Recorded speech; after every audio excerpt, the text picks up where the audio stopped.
Well, actually, we literally just started typing weeks ago. I haven't had that much experience yet with it. The music therapist is the one that discovered this with our daughter.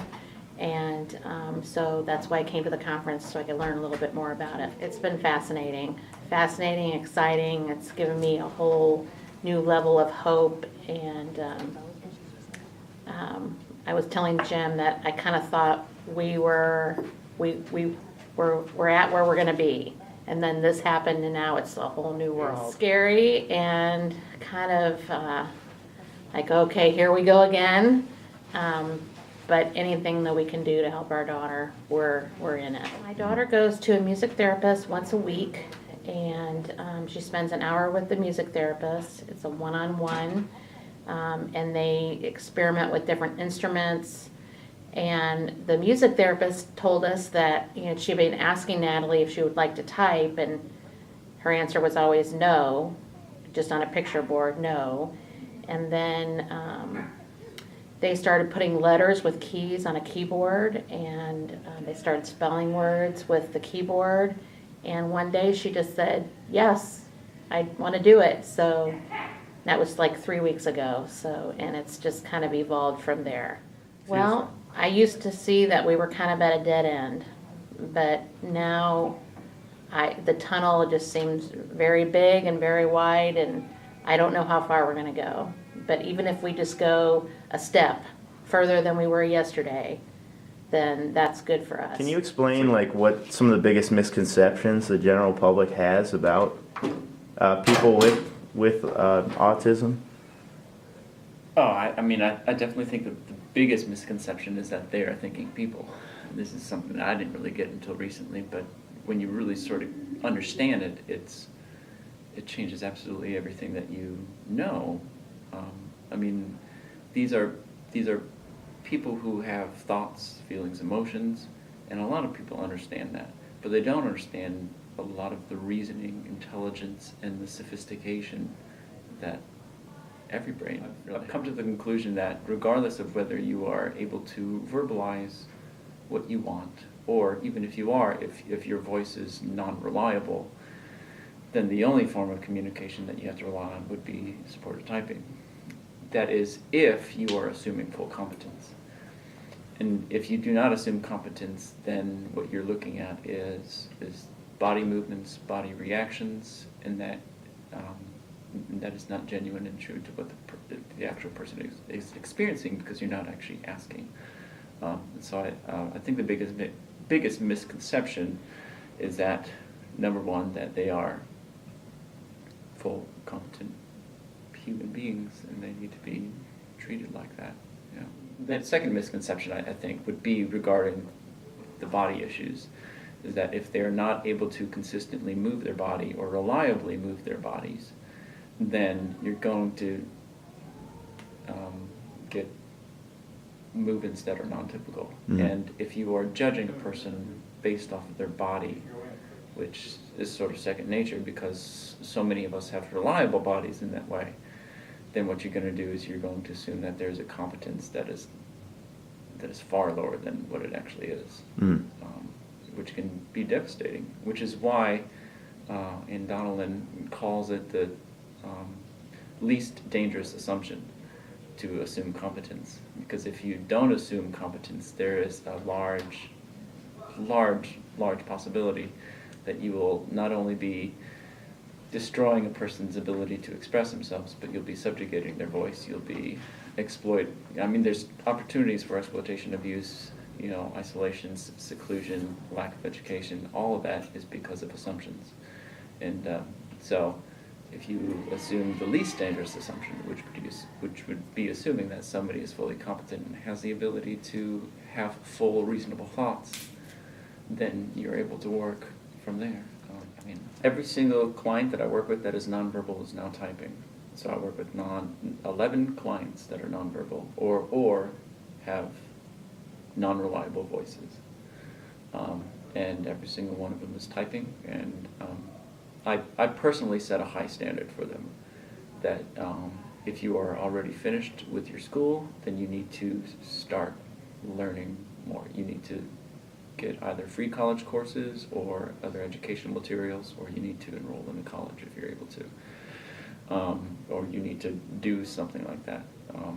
All of my clients, well, not all of them yet, but the goal is for all of them to be set up with social media, to learn how to use technology like the internet and other things. And this is all, of course, using assistive technology or typing boards to be able to get these thoughts and ideas out.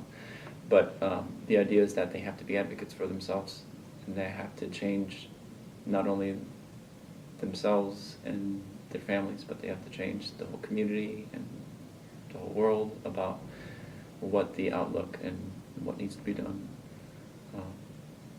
for special needs and people who are nonverbal or have unreliable voices. If you are assuming competence, then you have to know, or assume at least, that there is a thinking person in that brain.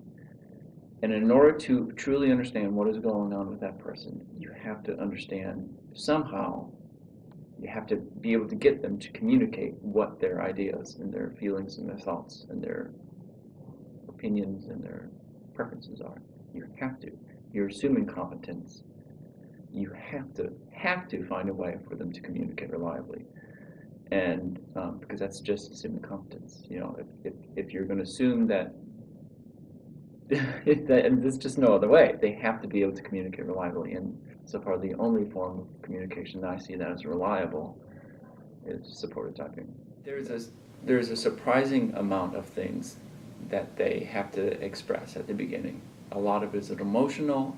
A lot is frustration. A lot is really loving. You know, a lot of it is very grateful. A lot of gratitude. What you mainly see is that suddenly these people have voices, and they suddenly become huge advocates for themselves. I need this. I want this. I don't want this. I don't need this. You know, these are the things that I want you to say to me. This is how I want you to say it to me. This is what I need for my body to work effectively. Understanding how their own bodies work, even though they can't often make their bodies do what they want them to, was pretty profound. I had an 8-year-old girl type out that, you know, Dora the Explorer is something that is always on, but I get stuck on it. I don't actually like it.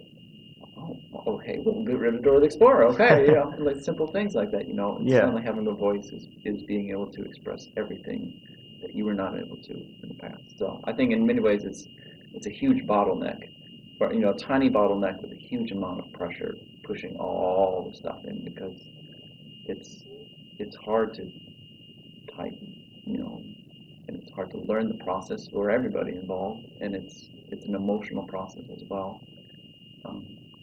So it's wonderful though when they get the voices out and they finally get to say what they need to say, even if it's hard. It's fantastic. It's great. I've yet to have any of my clients reliably type with their parents. So it is a big issue, and despite the training and the work that I do and the counseling, it's still something that's very hard for parents to have a lot of success with. There is a little bit, and it'll get better, and despite my encouragement and expectations that they must work with the parents, it's still difficult. So when it comes to advice for parents, I think what it really comes down to is making sure that you are completely honest with your family member. Oftentimes, there's a lot of apologies. I still apologize to my own clients often. I think there needs to be a lot of counseling between both of them for the family member who has a need for supported typing to understand that without that reliable form of communication, they didn't know what was best. You know, so they tried their best, and that goes a long way, and that there's a lot of guilt involved, and so that the typer needs to understand, you know, a lot of the emotions that not only they are experiencing themselves, but that their families are experiencing. Oftentimes it's completely rocking and flipping the boat over. So there's a lot of family dynamics that need to change. There's a lot of moments where you just need to sit down and apologize. I think that's a big one, even if there's really not been anything wrong. I think it's just sitting down, and I think apologies are big, and determination, setting higher standards for yourself as a parent, setting higher standards for your typer, expecting more. I really think often parents say a lot. I don't think a lot needs to be said when it comes to encouragement. I think once you set the expectation, set the standard, you talk to the person's body, tell their body to do things. Don't associate them with their body. They are thinking people. And I think if you can separate the thinking self from the acting self, it'll be easier to distinguish between behaviors and movement differences. Then I think once you sort of get all the neurology of autism and other movement disorders or differences understood, then you can sort of start to get to the heart of the person that you're related to, and really talking to them. Expectations need to be high. Don't nag. Yeah. Don't pester. Don't say platitudes. I mean, it really comes down to actions. If your actions are genuine, then they're going to be received well, you know. And oftentimes, I think, live your life non-verbally, and you'll understand sort of what they went through. And if you can communicate with them in a strong, confident way, then they'll be able to understand what it is to have a strong and confident parent. Cool.